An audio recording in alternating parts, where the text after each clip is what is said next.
Gil, you had a recent video on Portugal's emerging megalopolis, which is a very fun word to say, megalopolis. What is that? What is Portugal's emerging megalopolis? So it's a little perhaps wrong to actually call it a megalopolis. The concept that I got was, you look at a lot of maps of Japan and even of the United States, and you have these consistently urban areas that end up being connected. So you have various cities and they grow so much in their suburban areas that they end up meeting and touching on a map. And what happens in Japan, maybe sometimes in the US as well, is you have an actual almost one city that becomes connected. In Portugal, that isn't exactly the case. What you have is this concentration of urbanization that is getting very, very close to coming to that. So you have Lisbon at the top, you have Porto, maybe a couple cities up north and south of that too. And in the middle, you have this huge concentration of the country's population. And there are some breaks in the middle. You have some little bits of forest, little bits of countryside, but we're getting to the point where there's like an urban corridor. Most people live here. It's getting close to an actual megalopolis.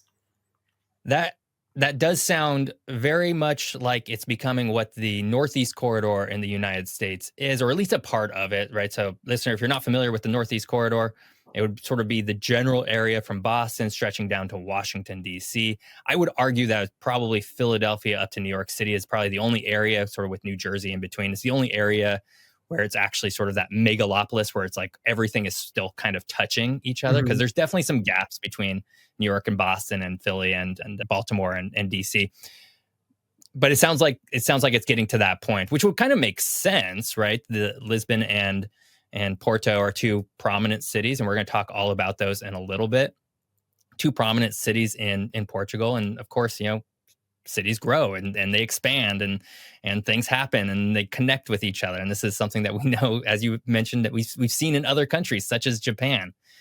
Well, welcome to Around the World with Geoff, the podcast where we explore all of the places of the world, all of the countries, all of the states, all of the provinces, one episode at a time. And to do this, I like to bring a guest, a friend along, if you will, to help us figure out this place that we're talking about today. And today I am very pleased to welcome Gil from the popular YouTube channel General Knowledge to join us. And if you're interested in what he's saying today, go check out General Knowledge on YouTube. It's a very fun geography YouTube channel. So I know that's going to appeal specifically to my audience. And yes, I do want to say that we geographer YouTubers do hang out sometimes. So this is not like Gil and I know each other from before this podcast episode. Gil, how are you today? I'm very good. Thanks for having me on. It's very nice. I agree that it's very nice to, first of all, I confirm that we have met before this moment. And it is very nice to talk to other people in the same area of work, I guess. I guess we could call it that. So yeah, I'm feeling very good. Very happy to be here. I used to work for a really large company. I was a city planner before my days working as a geography content creator. And when I made this transition to just being, making content, one of the things I missed was like having colleagues, right? It's like, oh, you have an issue. It's like, oh, I'll go ask, Dave or Julia down the office and ask her what's going on and see if she can help me. And it's like, I don't quite have that. So it's been nice to be able to have a little bit of that sort of aspect. Anyways, that's a total aside. Yeah. Gil, please tell everybody where you're from, and you can be as specific as you like. Sure. I'm Portuguese. I've always lived in Portugal, in the Lisbon area. And I would narrow it down to that. I think there's sort of a common element to being Portuguese, right? Regardless of where you are. I think we have some regional differences. So I think it makes sense to specify from Lisbon. I think somebody else from Porto or from the interior, maybe Alentejo, would have a different perception on some of these things. But yeah. Well, we're going to talk about some of the different regions of Portugal, which is, listener, if you're somehow unaware, that's what we're talking about. Although it's going to be in the headline, it's going to be inside the title, it's going to be inside the YouTube image, it's going to be inside everything. So it'd be kind of surprising if you didn't know we were talking about Portugal. But that is today's country. It should be a really fun one. My girlfriend, she was just in Portugal not that long ago. So that was that's something I have some direct experience through her of Portugal. I was actually in Portugal last around 2008, so it's been a while, and I'm really excited to explore the country a little bit more with you today. And as always, Gil, we like to start every episode with a bit of an overview of the countries, just to sort of help ground ourselves in what this place even is, right? So Portugal is a very unique entity. It has a place in this world. Let's figure it out a little bit. So, first question, how would you describe where Portugal is located geographically? So I see a lot of maps of Europe, and it's always those different categorizations, right? Of where you can draw the line on specific regions of Oh, Europe. yeah. If I had to choose, and if you were to, I guess you are asking me directly, I would say we are a Southern European country, but I would also say we are a Western European country. And I don't think the two are exclusive. I think there's definitely an intersection in terms of culture and history. And I think it's important to include both in the categorization of where we are. I also think it's important, and I think it's a feature that Portugal has more than any other European country, which is we are an Atlantic country. You know, Spain has a little bit of Atlantic coast, I guess France as well, Ireland, the UK, but we're really shifted towards the Atlantic in a lot of things that we do in a lot of the countries that we interact the most with. And I think that is a distinction. That's something that sets us apart a little bit from other European countries. You know, I love that you're a geography person, because you answered the question almost exactly. I have like all of these inside my notes. I have like all these notes. I'm like, well, let's talk a little bit about this. Let's talk a little bit about this. And it's like you hit every single one of them in the exact same way that I would have as well. So you mentioned, it's a Southern European country, but it's also a Western European country. In fact, I actually mapped this out. If you look at Portugal, it is the farthest west European country outside of Ireland, right? So it's farther west than the UK. Oh, I guess also Iceland, although Iceland would be culturally European, but physiogeographically it's much more North American because it's on that North American plate. Yeah. So kind of an aside, but it's still very far west, right? It's almost as far west as you can get. It's also, culturally southern, right? Because it's pretty far south. It's, right there with Spain, which is Mhm. also culturally southern. And you mentioned that it is an Atlantic uh, country and not what was probably, I think, what a lot of people assume, especially if they're not geographically as aware of Portugal, they might assume that it's a Mediterranean country. And it's Yeah. like, well, it's not. It actually doesn't interact with the Mediterranean at all. It's not. Mhm. It's not on the other side of the Strait of Gibraltar. So it's just funny. It's like everything that I wanted to talk about, you kind of already hit. There is, Um, if I and could I'm add like, one, that's a geographer. if I could add one thing, although Absolutely. I'm not entirely sure how I would label it, I guess. But I think our position in connection to North Africa is also relevant, even though we are outside of the Mediterranean. But because of all the Arab influence that we have to some extent, and how we interacted with them throughout history. But maybe that's more of a historical and less of a geographical consideration. We are going to talk a little bit about Portugal's sort of historical influences brought by sort of the caliphates in a few minutes here when we get to sort of our history section. So don't you worry, Gil. We're going to get to it. But let's turn our attention just back to Spain for just a minute, because I have a question for you. Because Mhm. Portugal is obviously a country that is only really bordered by another single country, and that is Spain. And that, to me, would indicate that there's a, let's say, complicated relationship, if Mhm. nothing else. So how would you describe Portugal's relationship with Spain? I think nowadays it's definitely a very positive relationship. I think we have a little bit of a troubled history. I think Portugal had the benefit of reaching a status of independence pretty early, and then Spain had so much going on inside its own territory with the adjacent kingdoms, the late formation of an actual united Spain, being able to push off the Moors. Maybe Moors is a bad way of referring to them, but I guess it was the historical term, at least at the time. Mhm. They did their reconquests of the peninsula a little later than us, and so I think this allowed us to, from earlier, have a better relationship with them. Despite being so close, we don't have that many wars with them, Mhm. which I think maybe we do have a lot, but not as many as as I would expect, I think. And so I think we have a positive relationship throughout history. definitely much more positive now that there's not any type of risk of invasion or any type of that annexation uh, Right. potential by them. I think we have a good relationship. I think it's more important to us than it is to them, for sure. A few Spanish people that I've spoken to, of course, they know what Portugal is. We're right next door, but it's not as crucial to I them hope as so. Spain is to us. Yeah, I would hope so too.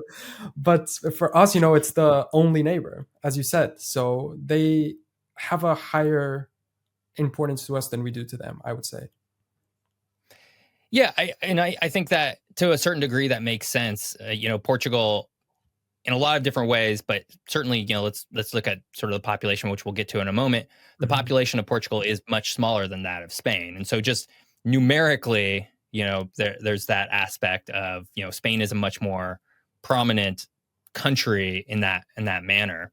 But you're also both part of the European Union, of course, which Mhm. is I think a big aspect into yeah, you're still your own separate countries, but you're also part of this single, political entity of sorts Yeah, that binds you together. And it's like, yeah, you can't whatever might have happened in the past, which maybe it seems like was a little bit nicer than maybe some other European countries Mhm. had, might have happened in the past. Like that's kind of fallen by the wayside and is no longer as important.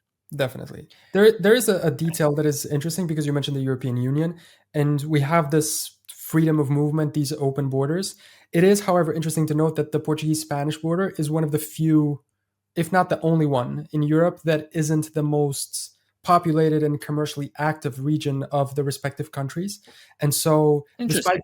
despite being next to each other, we have this common desertification, I guess you could call it, problem that affects us both in the same area. And so we are neighbors, but there's very, very few common populations. There's very little interaction at the border. It's something that numerous governments on both sides have been trying to sort of solve, to try to work towards a more developed border region. But despite our proximity, I think it's I don't know, it's something that sets us a little more apart, or makes the two of us a little more distant than we could be. That's really interesting. I didn't actually think about that, but now that you bring it up, I have looked at, let's say, the population density overall of Europe based on sort of subdivisions, and I've looked at Spain and the Iberian Peninsula, and yeah, outside of obviously Spain has Barcelona and then there's Madrid. Spain has like a big, wide open sort of area of like not very Yeah. many people, and that would largely encompass much of the region around the Mhm. Portuguese Spanish border. And in fact, if I remember correctly, and I think this is the same for Portugal. It's like all of the population centers sort of dot the coast, right? And so it's like Yeah. that inland region, of course, wouldn't have if everything's following that trend, wouldn't have that much population, which does have an issue, which does lead to issues around like cultural intermingling. Maybe that's not Mhm. happening as much as it would say, um, I don't know, in well, I don't have another good example. Maybe Belgium and Netherlands. I don't I know. think that's the perfect example. Belgium, Netherlands, and even a little bit of France and Germany that sort of Mhm. gets to that point. I think that is the perfect opposite of what we have. Well, Gil, we are going to talk all about the population. We're going to talk a little bit more about this. We're going to still dive into sort of Portugal as a country. But first, we have to hit our very, very first ad break so that I can make some money and support this wonderful new podcast that I'm trying to do with you and everybody else who comes afterwards. So let's do that. Let's do some ads. And I guess we will be right back. Today's podcast is sponsored by Manscaped. It's my pleasure to announce that smooth sack summer is officially upon us. And thanks to our friends at Manscaped, you can make this season your smoothest yet. The Performance Package 5.0 Ultra is the ultimate bundle to keep your boys downstairs cool while looking hot. Join the 10 million men worldwide who trust Manscaped with our exclusive offer. Get 20% off and free shipping when you go to manscaped.com and use code Geoff. Look, we all need to get cleaned up sometimes, but shaving below the belt can be a sensitive affair. That's why I trust Manscaped for my trimming needs. The Lawnmower 5.0 comes with 2 interchangeable next-gen skin-safe blade heads, as well as dual LED spotlights to provide contrast on multiple skin tones. Oh, and it's waterproof too. It's so nice being able to hop into a shower and take care of all of my grooming needs in one go. Before Manscaped, it was a much more complicated and delicate affair. Now I look and feel great, And you can too with the Performance Package 5.0 Ultra, which has everything you need to prepare that summer bod of yours. So get 20% off and free shipping with code Geoff at manscaped.com. That's 20% off and free shipping with code GEOFF at manscaped.com. It's smooth sack summer, boys, so get on board or get left behind. And we're back. This is the Around the World podcast with Geoff. We just ran through a bit of information about Portugal high level. We're going to keep it a little high level for just the next few minutes here because we're still talking about Portugal as a country. So question again, Gil, I think this might be one of the trivia-ish questions I like to pepper in here for you all. But do you know how many people live in Portugal today? So I know that it's around 10 million. I know we've had it's evolved a little bit. Sometimes it's closer to 9, sometimes it's closer to 11. That would be my guess. I mean, I expected a geographer to know it almost exactly, and you basically nailed it. It's basically 10 million. I think, again, these are always estimates, and estimates are always, you have to take them with a little bit of a grain of salt. But as of 2023, the most recent estimate I could find, there was about 10.3 million people living in Portugal today. And this would make it the 10th most populated country in the European Union, just behind Czechia, or maybe still more referred to as the Czech Republic, depending on where you're from, but right ahead of Sweden. In fact, all three of these countries are so close in population that, given the margin of errors of all of these sort of population estimates, any one of these three could be ahead of the other. It's like 10.5 million, 10.4 million, 10.3 million, something like that. It's like they're like neck and neck, which is kind of funny. In fact, there's another couple countries where it's like, oh, maybe they're also sort of within that ballpark. It's funny because for our Netherlands episode with Kaylee that is now a couple weeks ago, we compared European populations more broadly. So like how's Netherlands situated within the European or the European continent, and so we did some of that. But it gets weird, and I'm kind of curious about your perspective on this, because as I was looking at the populations of European countries, and looking at Portugal and sort of how it falls more broadly. It's listing countries that, in my geographic head, don't make as much sense. So it's like, here's Kazakhstan, listed with all the European countries, or here's Azerbaijan, and like, well, I mean, maybe, I don't know. I don't know if I would consider those European countries. What do you think? Are those European-ish? Are they European enough? So if you ask me this about, for instance, the Caucasus, right? Like Georgia, Right. Azerbaijan, and Armenia, I would say so. Yeah. I think they have. Okay. It's interesting to make a little bit of a differentiation, right? Because I think Georgia and Armenia tend to be more European than Azerbaijan because of its Turkish heritage. But yeah, I would say they're European. I think, if we consider Russia to be European until the Ural Mountains, I think we have to include them. If Turkey is Europe, then we have to include them. For the others in Central Asia, it's interesting to also point them out a little bit because, of course, they are in Central Asia, as I just said, but I think there are still a few elements of European culture, interestingly, maybe because of Russian influence, Russian Empire influence that was a European country. And so despite being completely dislocated out of the geographic area of Europe, I think culturally they are a little bit European too. See, I love always asking that question to geographers. Listener, if you ever want to engage a geographer in like really fun conversation, ask them where they think continents begin and end. And I guarantee you they will have opinions on, for example, if they're from Europe or Asia, where does Europe begin, Asia begin, or is it one big continent called Eurasia, which maybe is geologically more correct? I don't know. Same thing with the Americas. Is there a North America? Is there a South America? Is there just the Americas? Is there a Central American continent? How all these things play together. It's very interesting to talk about, and especially given your European perspective. I like asking that question because I'm here on the West Coast of the United States. I don't think I should be drawing the lines over there, certainly, or at least they're making determinations about where things fall.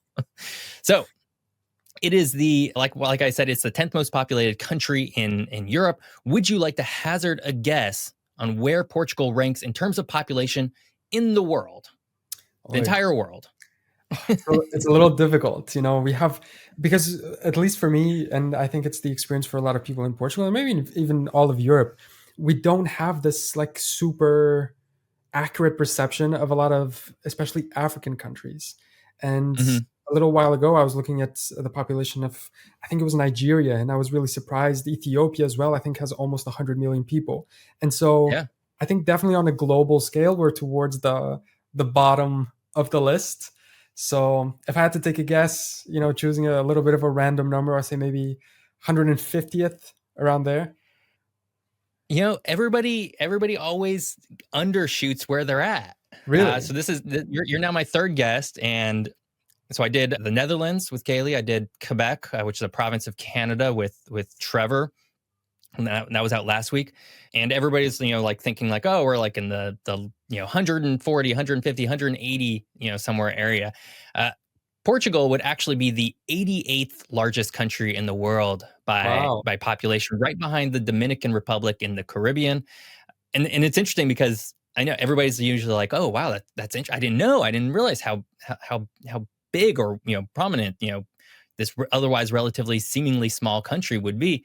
But then you start to think, oh, all of those Polynesian countries that have 20,000 people, 40,000 people, or all those Caribbean countries, and there's like, there's a handful of them. There's like 30, 40 of them. And then there's like the other small countries, that only have a few million. It's like, oh, you can start to see how it adds up. And Portugal, despite having far fewer than, let's say Spain or France, Mhm. is still relatively highly ranked, at least top half if you go by UN rankings. Um, and so this is kind of also the point though where Portugal's population estimates get a little more interesting because we're going to project ahead a little bit. And Mhm. so according to projections, by 2050, Portugal's population will be smaller than it is today by about 1.6 million people. So I guess it'll be somewhere, around 9 million, maybe a little less than 9 million. So apparently you all are expected to lose population. And I'm curious, do you have any thoughts on that? What's that about? I think it's connected to a lot of things. I think first of all, we have a little bit of lack of incentive for people to have Hmm. children. I think we have a pretty high cost of living for the average level of income that people have, and that doesn't really Mm, encourage you to have a child with the extra expenses that adds on. I think that is an element, definitely. Um, it's difficult to say. I think another important factor that is at play is immigration. We have not as much as we did historically, but we still have a lot of people that move out of the country, and so oh, interesting. mostly young people, especially. Yeah. And so those are the ones that would be having kids and sort of keeping the population at the same level, even increasing it, and they end up going to do that somewhere else because they feel like they have a better chance of a higher quality of life somewhere else. I think an additional factor is we have pretty limited immigration. So people that are coming in, it's sort of happened in waves throughout my life. At Hmm. least that's the perception that I have. We had a period where we had a lot of people coming in from Africa, from the countries that were formerly part of our colonial empire, sort of Angola, Cape Verde, Mozambique. Then we had a big wave of Eastern European immigration that sort of slowed down as those countries joined the EU as well. And now we've begun having a pretty big wave of immigration from Asia, places like Pakistan, India, Nepal. Yeah. And I think that will slow down a little bit as well as we move a little Right. ahead for a number of reasons. And so I would say that lack of incentive for people to have kids, people moving away, and not as many people moving in, I think is definitely a negative thing. Yeah. Um, it puts at risk so many ways that the country works. The first thing that comes to my mind is the sustainability of our social security model, where we have people contributing to the retirement funds of older people. That's going to be an issue. So it'll be interesting to see how we adapt. I would say it's definitely a negative aspect. Yeah, and Portugal wouldn't be alone. In fact, a lot of countries are expected to start losing population. Certainly, ones that, like, take the United States for example. This is where I'm located.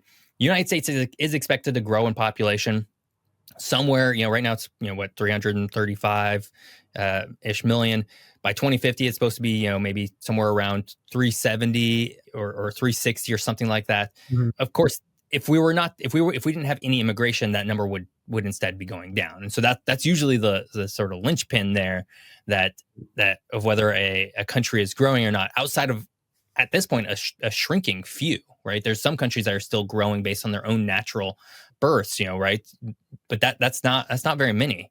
And so Portugal, I think, is not necessarily unique in that way. I think a lot of European countries, especially, one country or one place that you didn't mention that I kind of would have expected Portugal to get a lot of immigration from would be Brazil, just due to the common language. Is there a big Brazilian cultural movement or immigration to Portugal at all?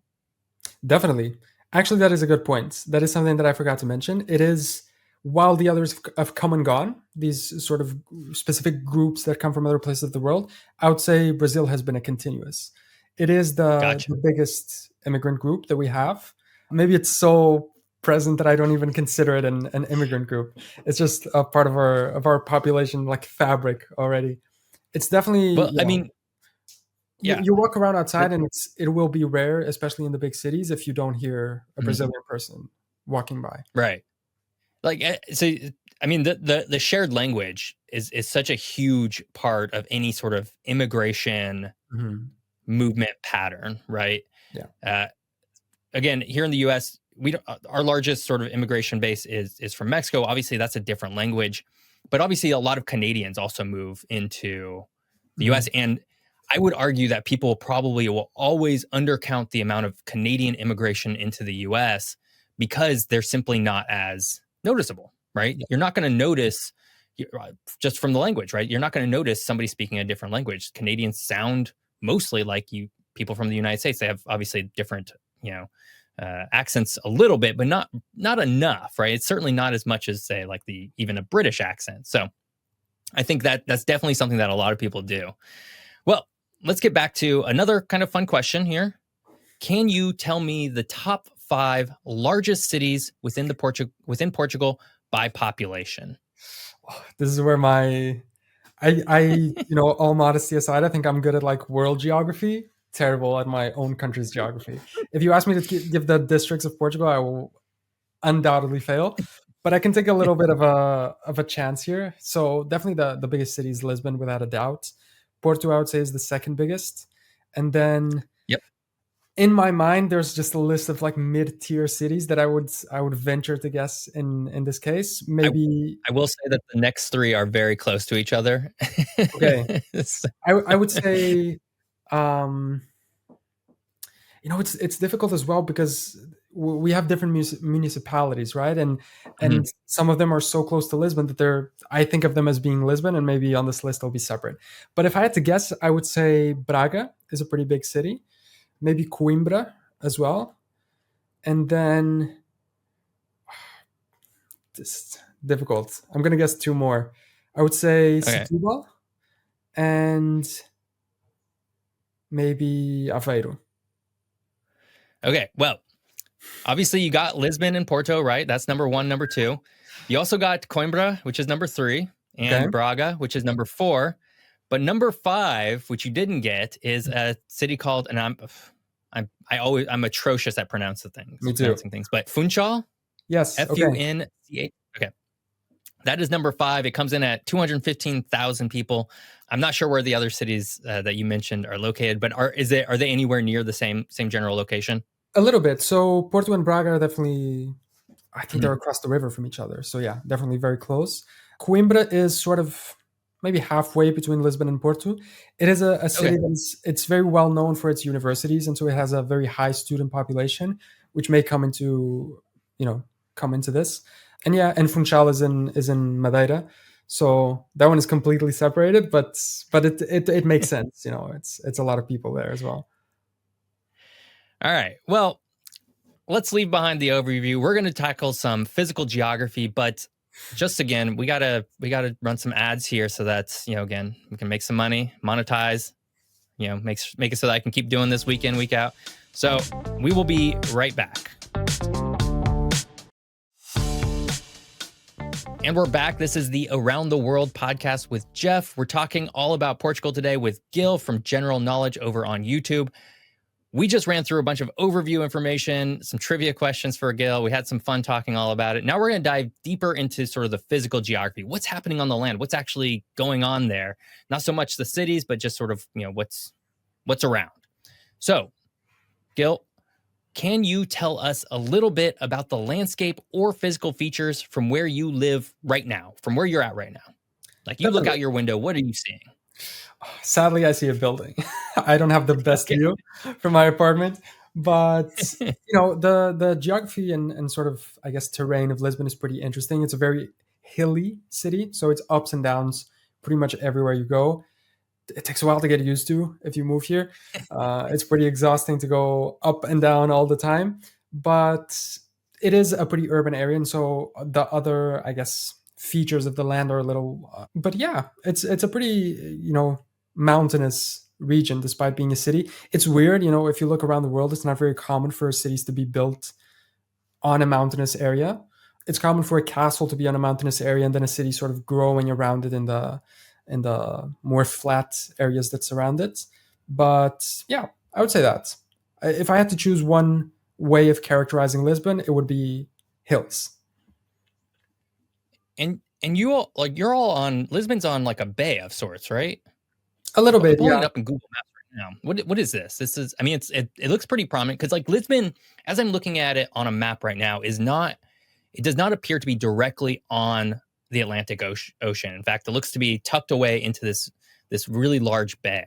Yeah, it's almost like a tiny, or no, a little south you have a little bit of a peninsula. But yeah, it is a little bit of a bay. I think we have the river, right? We're at the mouth of the Tagus River, which comes all the way from Spain. It gets very small and its width is not very big as you go in. But when it gets to the mouth of the river, it's very, very large when you compare it to other rivers of European cities like the Seine in Paris or the Thames in London. I mean, it's incomparable. So while it is a river, the perception that you get if you're here, when you look into the river, it's like, this is the ocean. And so I can see that. I can understand that why. It's pretty wide. And so at least I feel that it's more the ocean than a river. But yeah, we're definitely in a little bit of a bay situation almost. Yeah. Bay situation.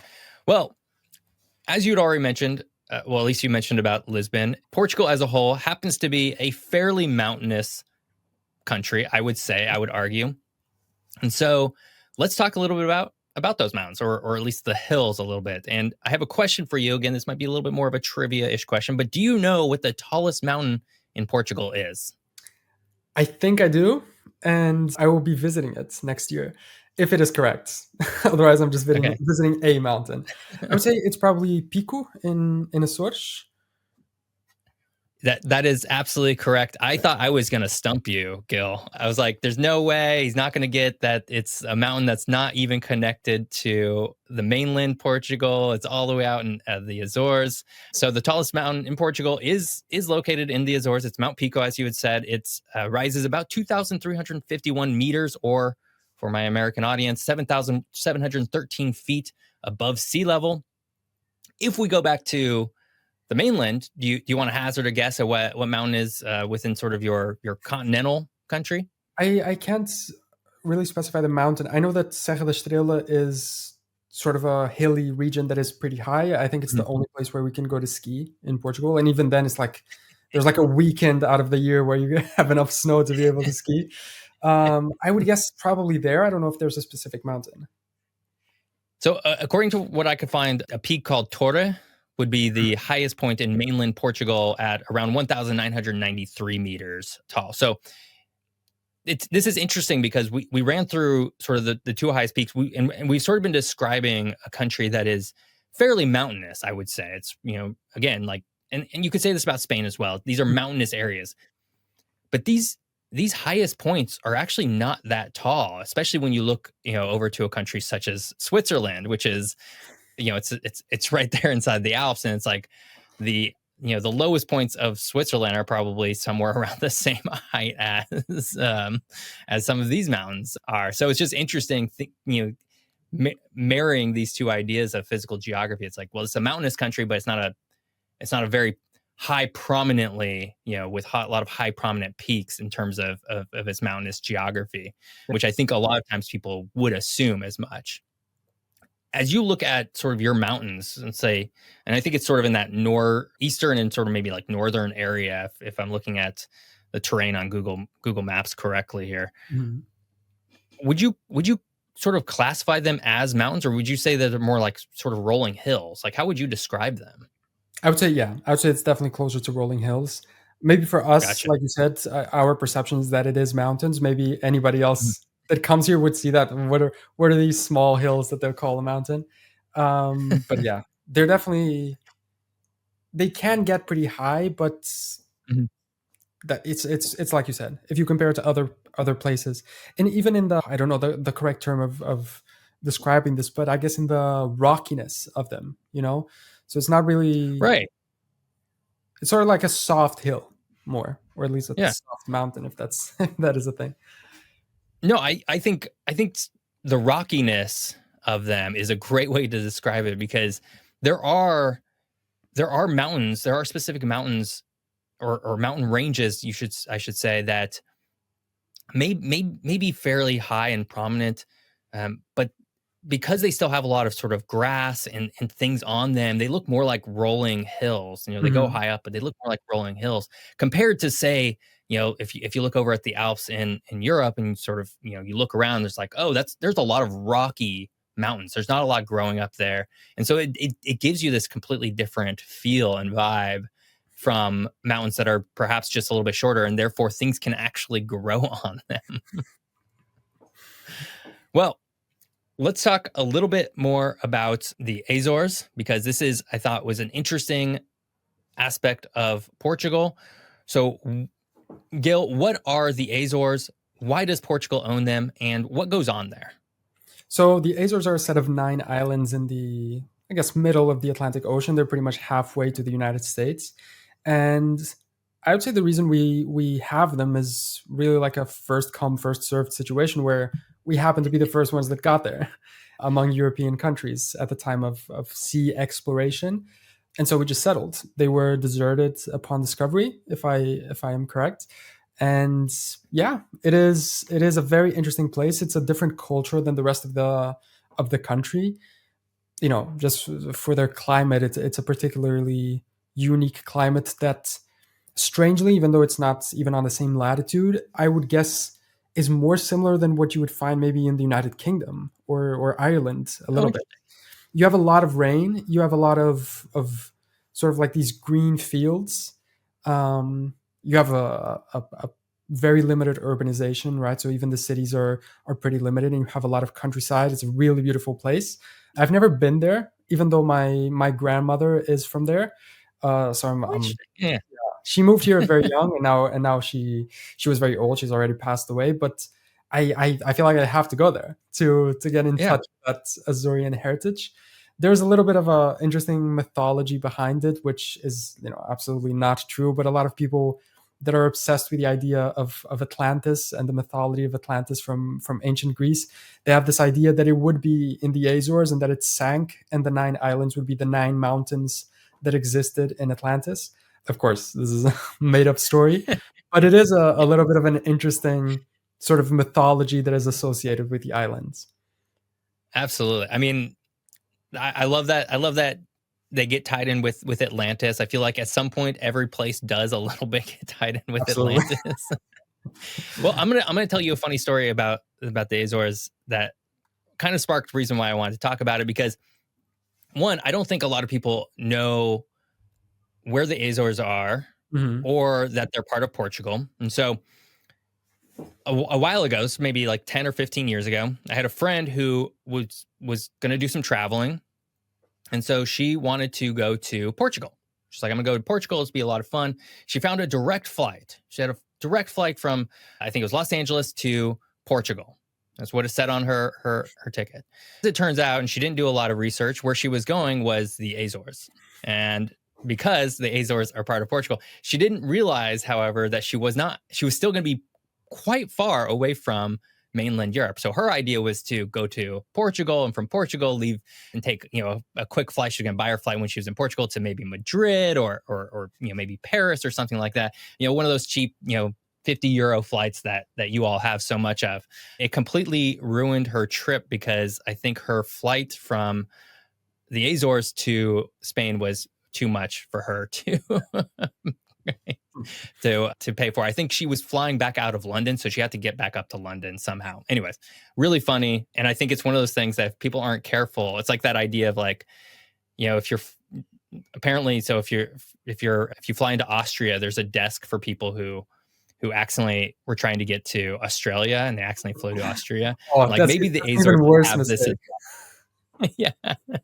But because you mentioned this, there's an interesting connection between the Azores and the United States, I guess because they're pretty close to it, or at least closer than the rest of Europe.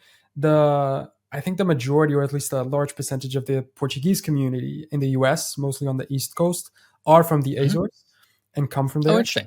And we also have a military base of the United States in one of the islands, I think Terceira, an air base, which was more relevant during, sort of the end of World War II, Cold War, and then the Middle East conflict as well, because of sort of a halfway point, and a lot of American planes used it as a refueling station. Yeah. Nowadays, planes have a higher range and capacity. It's not as relevant anymore, but it's an interesting connection of it with the United States. I have another podcast called Geography is Everything, where it's me and my friend Hunter, who's a professor of geography, and we basically take any given topic and we just talk about it through like a geography lens.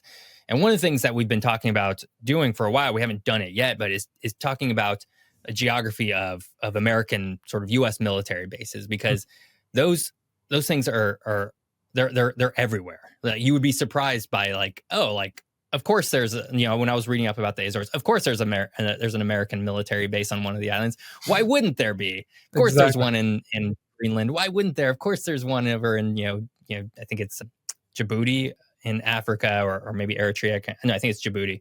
It's like, of course they're everywhere, right? They just sort of like dot the landscape. It's like, what is this weird geography, and why are they in some of these unique places? And for the Azores, as you pointed out, it's probably because of World War II and the Cold War, and it's probably less relevant today, but it's still there, so it has to serve some purpose, right? Very interesting stuff. You had already mentioned sort of the longest river, the Tagus. Did I get that right? Yeah. So we don't need to dive too much into that. So instead, we're going to go ahead and jump to history, but we have to hit another ad break really quick, so that's, again, can make some money, do some capitalist stuff, because that's what we're all about here when we're not doing geographies.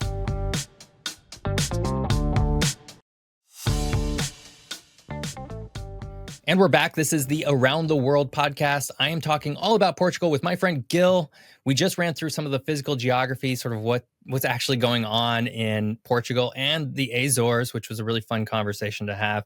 Now we're going to do a little bit of history stuff. And I like to make this caveat before every single episode that I do, and that is, we are not going to have an exhaustive history of Portugal. There's just no way we could do it. Portugal, well, like every place in the world, but particularly I would say for European countries, has an exhaustive history, right? There's so many small, minute details from, probably all the way back to the Roman era, I would say.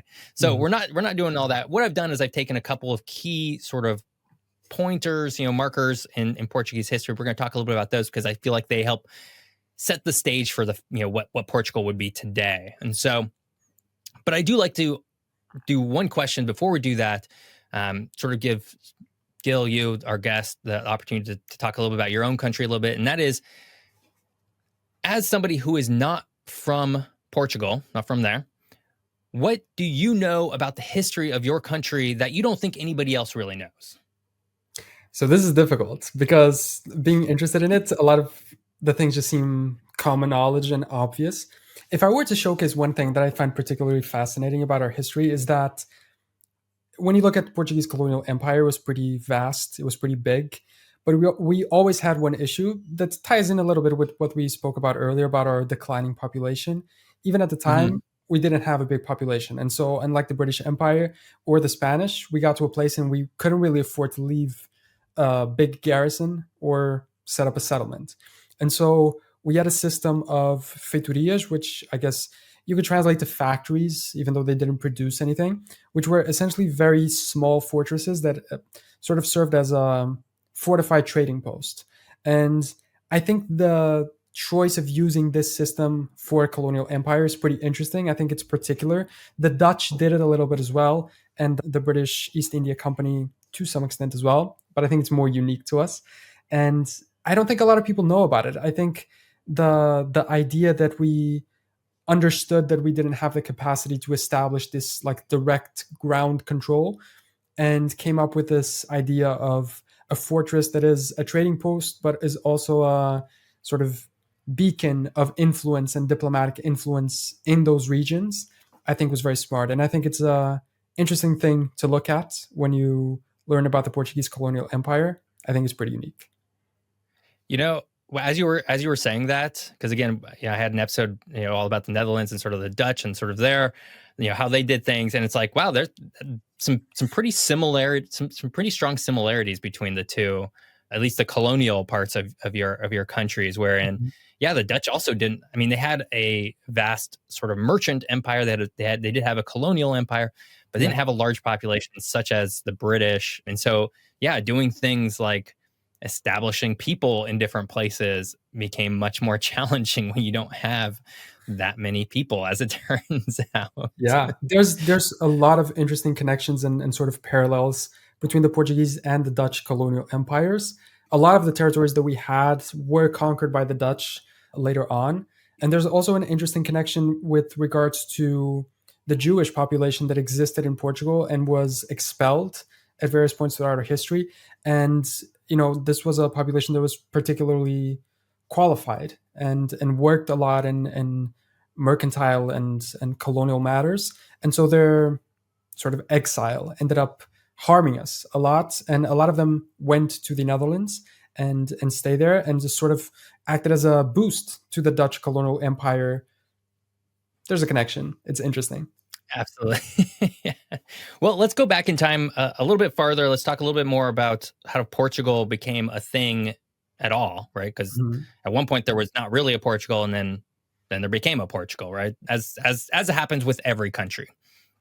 And so, if we go all the way back to sort of around the year 1000 to 1100, this would sort of still be the time of the world when the Islamic caliphates were still largely in control of the Iberian Peninsula. So the Reconquista had already started, but there's still a lot of tangling. This is a multi-hundreds of years sort of ordeal. And this would also be the time when sort of the caliphates finally start getting pushed back into sort of the northern Africa area. And this is when Portugal, as we know it, as far as my research goes, is sort of when it starts to be acknowledged as its own separate entity. And what I found interesting was that it was actually Portugal spawned out of a contest between a son and a mother. Have you heard about? I'm sure you know about this, right? I think this is so interesting because that's not typically the geopolitical contest you see when things are happening. But from what I can read, from what I read, there was a mother who was very close to the northern, I guess now it's part of Spain, the northern region of Spain, but then the Kingdom of Galicia. And she was part of that. And apparently she was, lovers with the ruler of Galicia, all that kind of stuff. And they wanted to control the area of Portugal. And of course, there was another person her son, who was claiming that this area was his to rule, and therefore they fought an actual battle for it, a mother and son. This would be the Battle of Salmamita. Salmamita, did I get that right? Yeah. And then he obviously won, and then out of that, Portugal became a thing. And I think that was around 1128. Am I getting this right here, Gil? Is this harking back to your high school or your primary school history classes? Yeah, absolutely. It is exactly that, and it was always an interesting sort of aspect of it, that it was this like mother and son conflict. It's interesting to think of because we had Portugal, which I guess was difficult to find the words in modern terms, sort of like a county, right? Sort of the subject of Galicia, and you have this son which for whatever reason wanted to be a sovereign in his own right. a lot of people have this sort of patriotic view of him, right? He wanted Portugal to be independent. I think it's interesting because there was no Portuguese identity at the time, right? We're the same as the Spanish, we're the same as the Galicians. And Right. so, I don't think the motive for breaking away was we're different, we want to be independent, as is the case with so many other countries down the road in history. I think it was more of a personal ambition of his that he wanted to be independent. Maybe he resented his mother and wanted to give her some type of heartbreak.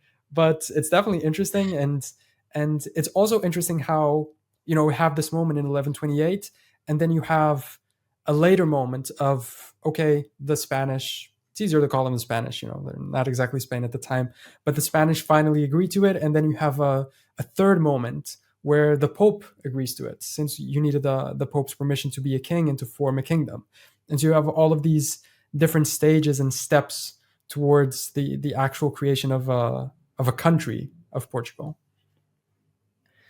It's fascinating how it all sort of came to be, because you had mentioned that, especially during this time, it's like, was Portugal actually that unique from the rest of sort of the other kingdoms sort of inside the Iberian Peninsula? Maybe, maybe not. Mm-hmm. But it is interesting because relatively, a few hundred years later, they do come back together and they join into another single union. And this is called the Iberian Union. And this happened between 1580 and 1640. Gil, what was the Iberian Union? Why did Portugal join back with Spain? And then why did they break up only 60 years later? So the origin of it is dynasty issue, where we had that seems to be the origin of a lot of issues. Yeah, you could answer that, or that could be the answer to so many questions. And so we had this, I hope I'm not getting this wrong now, because we have a couple of dynasty breaks throughout our history. But we have a very young king that decides to go and conquer North Africa. And he is, I think, 18 years old, maybe 19. He goes to Spain and he asks for Spanish support in conquering Morocco, and the Spanish king isn't really up for it. And so he gets to Morocco. He's either killed or captured. Nobody really knows what happened. And he was so young that he didn't have an heir. And so there's sort of an extinction of his line.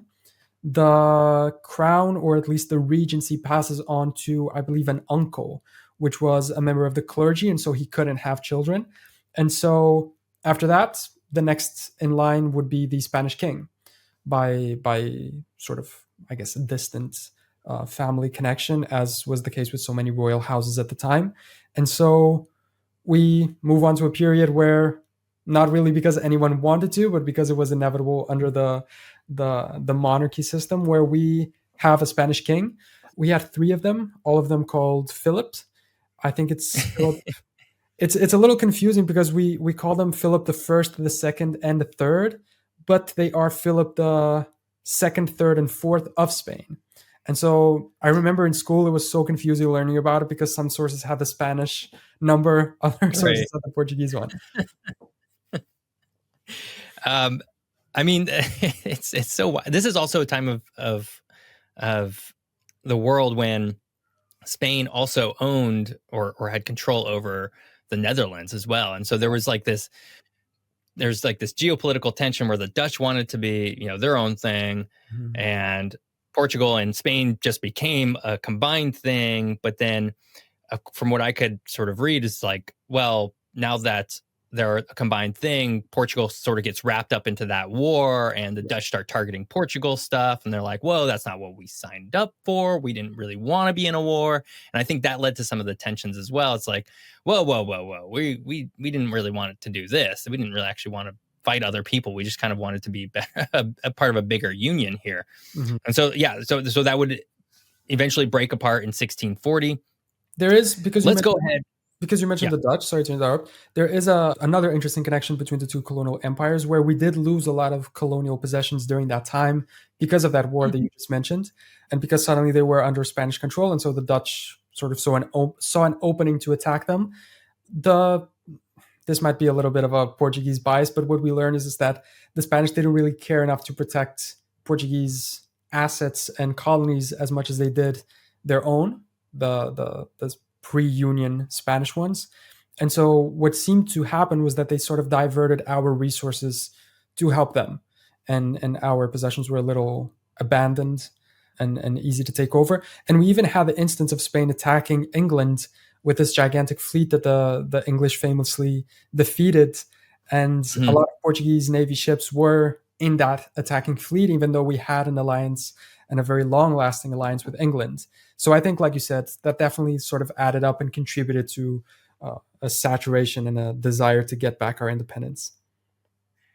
Well, let's leave behind sort of the Iberian unions, because let's jump ahead a little bit more to get sort of where we are today with Portugal. So Portugal now is sort of a modern European country, but it also had a moment in the 1900s where it fell to an authoritarian regime, right? So sometime around, was that 1933, was the Estado Novo regime was established by Antonio de Oliveira Salazar, who established sort of an authoritarian corporatist state, which I thought was really interesting because, listener, if you're not aware of what a corporatist state is, it is literally a state where everything is bent towards the idea that society and culture should be wrapped around corporations and sort of, I guess, these entities that control the business and the money flow.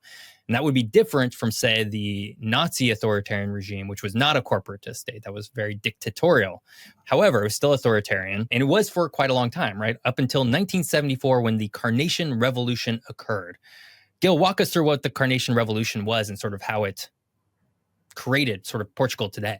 Yeah. So like you mentioned, the Estado Novo was a dictatorship. It was a corporativist regime. It had a lot of connections with fascism as well. It copied a lot of the elements of Spanish and Italian fascism. Mhm. It was very close to Nazi Germany as well, even though it was ideologically different and not as totalitarian as they were. And yeah, the Carnation Revolution sort of put an end to that regime. I think there were a lot of elements behind it. Definitely an element of people being tired of being under a dictator, somebody that used a political police to persecute anyone that talked against them, torture them, kill them, have political opponents assassinated.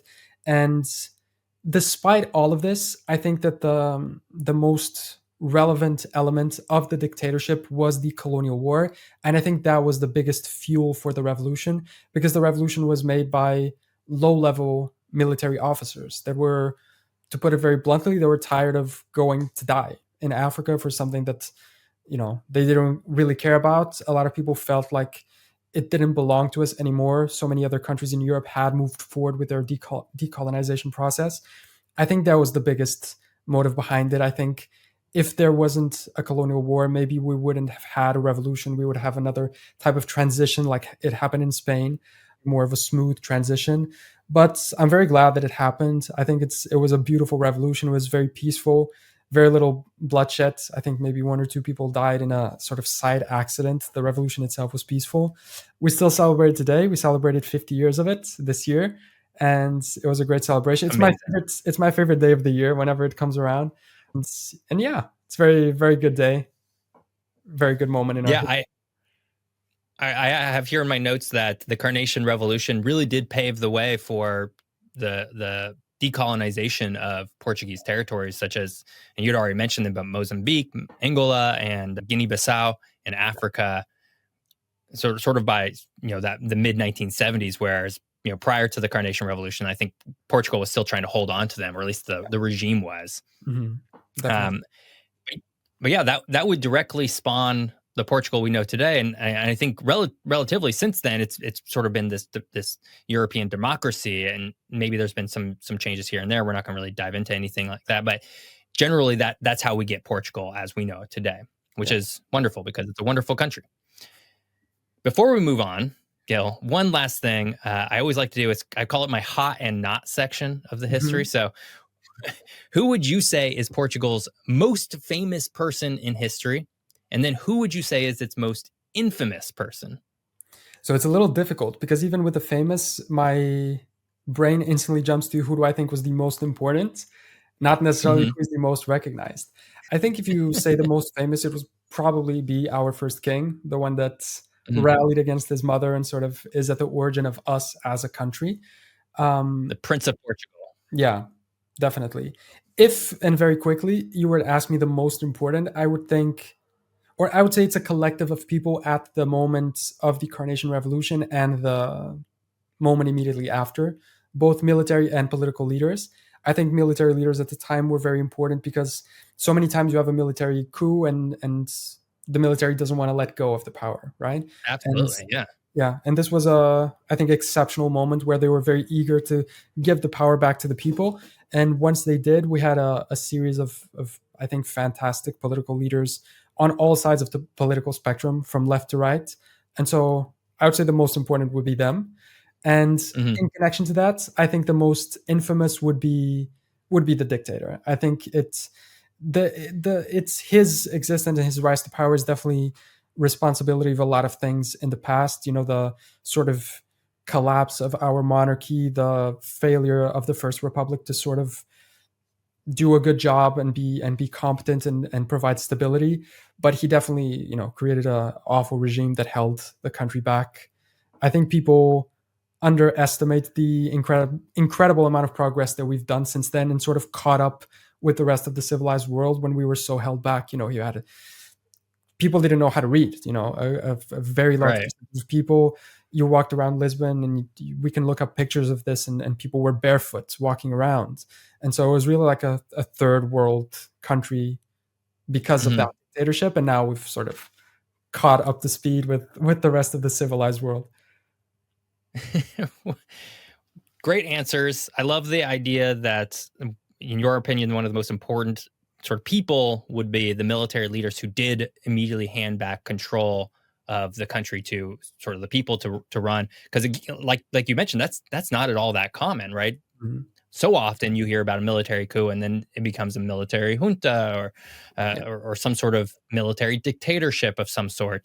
That to me seems to be the more common trajectory when that kind of thing happens. So I think that's an awesome answer. Let's go ahead and get to the end of our episode. We're going to do this, Gil, with something that I think people most look forward to with this podcast, and that is the tourist and visitor sort of information, something that only you could provide as somebody who lives there. So, first question, before we do anything else, before we get to any statistics, which we're going to do some fun statistics in a minute. If someone had only a single day to visit Portugal, but they could go anywhere, be anywhere within the country, where would you send them? A little bit of a Lisbon bias, but I would say Lisbon. And especially Right. because, Lisbon has the advantage of within a single day, you can see a lot of the things around it, right? So you can explore Lisbon itself, but you can also go to neighboring places like Sintra, which is really, really beautiful, has a lot of old castles. You can go to Cascais, which has a lot of, really good beaches and get a sort of the ocean experience a little Mhm. bit. And yeah, if you have one day, I would say Lisbon. Well, let's talk about another region really quick before we get to the statistics, because it's a region that I'm consistently hearing about people going to in Portugal, and that is the Algarve. Mhm. What's the Algarve? What's going on down there? Why are so many people going there? So it's a very tourist region. It has a lot of beaches, warm weather, even when the rest of the country is a little bit in the cold, even in the winter. And it sort of became popular as a retirement destination for a lot of English people, for instance, and other people from Northern Europe. I think because of these reasons. Um, Hmm. it is a very unique place within Portugal. It's sort of disconnected from everything else because immediately above it or north of it, you have Alentejo, which is a lot of agriculture, sort of Hmm. cattle farming, even sort of desert in some areas, and sort of it kind of breaks it off from the rest of the country. And it's interesting because the Algarve has always had a sort of unique status. A lot of if you look back the titles of some of Portuguese medieval kings, they were King of Portugal and the Algarve. So it was sort of Hmm. separated. It was looked at as its own kingdom almost, and even though it's territorially adjacent.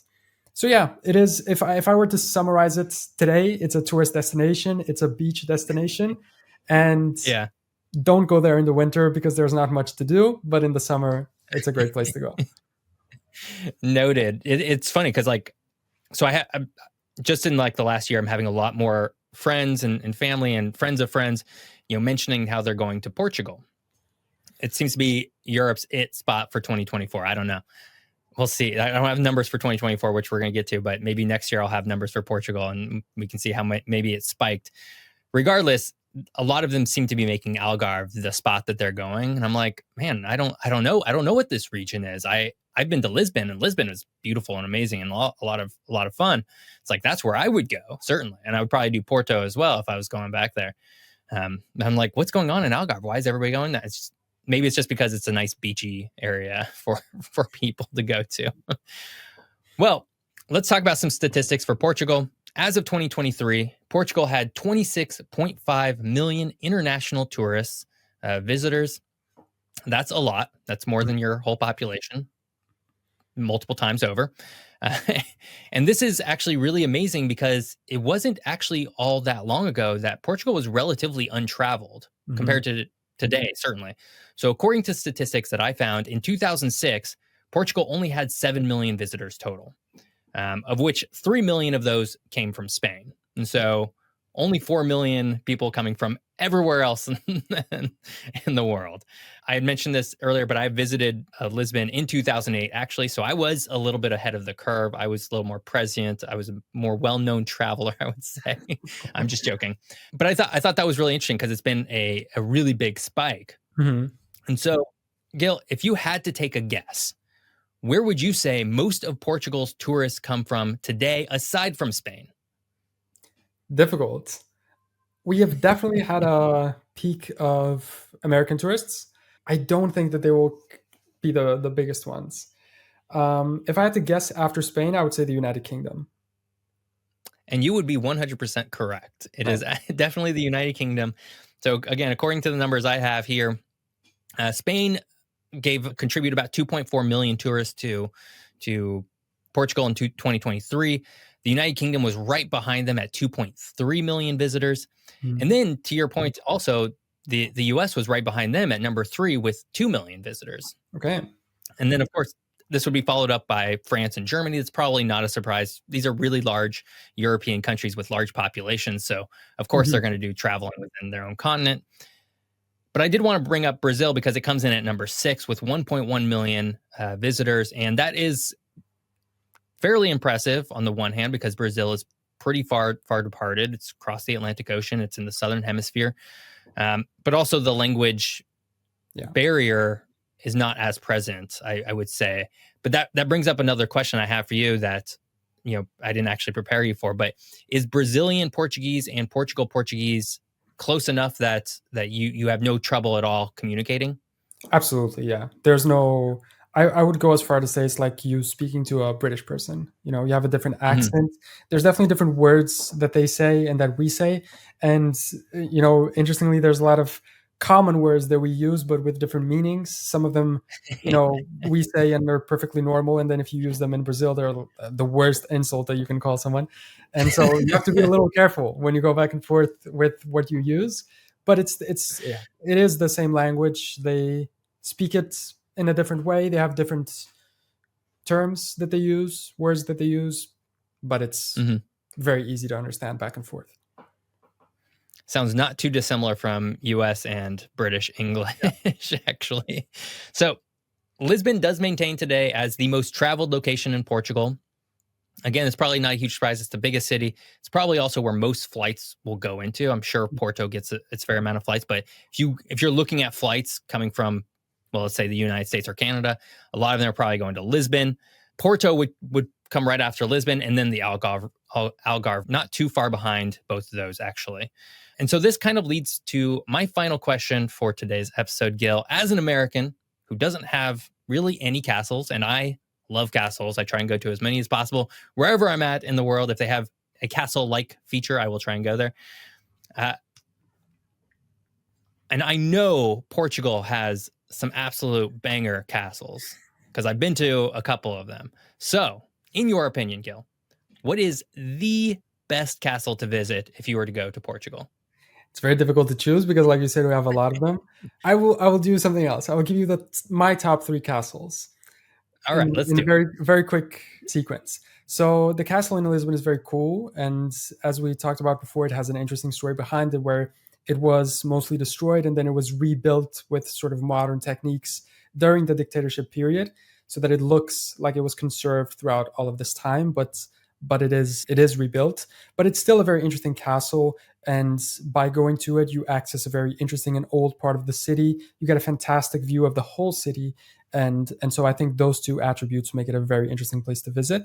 The other one that I would say would be the castle of Almudol, which is not in Lisbon. It's a little further away, but it is very interesting. It's more of a castle, because when you compare it to the castle in Lisbon, it's more of a set of walls, and this other one is more of an actual castle structure, and it's very cool to visit.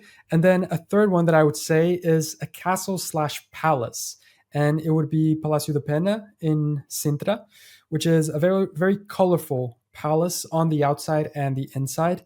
Some people think it's overrated. It is a very touristy place. I like it. I think it's very pretty, and I think it's definitely worth visiting at least once. Is that the one that's like right there on the coast as well? Maybe a little bit. I don't think it's on the coast. It's on the sort of side of a mountain a little bit. So I'm not quite remember. So again, it's been a long time since I've been there, but I went to a castle that was really amazing, very pretty. It sounds similar to the one you just mentioned, and I remember walking up into like this courtyard area, and there's like all this mist blowing in through these like large, like it's like a courtyard, but it's like there's like these large walls with like this holes inside the walls, and this mist is blowing in. It gave me such like a magical sort of like feeling. I was like, wow, this almost is supernatural. How like cool this is. Like this could be a movie set right now. I'm like, damn, this is really cool. So I'm wondering if it's that one, but I don't know. Maybe this is also, this is now 16 years ago. So memory has a way of being warped over that amount of time. So I could be misremembering. It might be this one because it has sort of a misty atmosphere, that region of the country. So it could be, yeah.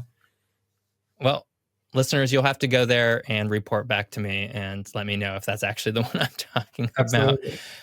Gil, this has been so much fun talking all about Portugal with you. It's been a lot of fun sort of learning about all these different aspects of your country.